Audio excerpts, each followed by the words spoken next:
காரஜா செய்கிறதுக்குமா பழுத்த பழமாக நல்ல பழமாக 2 பழம் எடுத்து மிக்ஸி ஜாரில் போட்டுரு. போட்டு நல்லா மிக்ஸி ஜாரில் வந்து 1/2 டம்ளர் சோறையும் போட்டுரு. 1/2 டம்ளர் சோறு, 2 ஸ்பூன் பூஸ்ட்டு இருந்தால் போட்டுக்கலாம். 1 ஸ்பூன் காஃபி தூள் போட்டுக்கோ.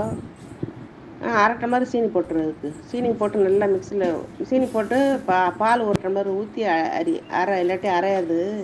1 டம்ளர் பாலையும் ஊற்றிக்கிட்டு நல்லா அரைச்சிடணும் மிக்ஸியில். நல்லா அரைச்சிக்கிட்டு அரைஞ்ச பிறகு அதுக்கு பிறகு இன்னொரு டம்ளர் பாலையும் ஊற்றி ஐஸ் கியூபையும் போட்டு 2 பல்ஸில் விட்டு எடுத்து ஊற்றி நல்லா கலக்கிட்டு தண்ணி பத்துமா பத்தலான்னு பார்த்துக்கிட்டு இன்னும் கொஞ்சம் இந்த பாலாவது தண்ணியாக ஊற்றிக்கிட்டு நல்லா கரைச்சி குடிச்சா ஜில்லுன்னு நல்லாயிருக்கும்.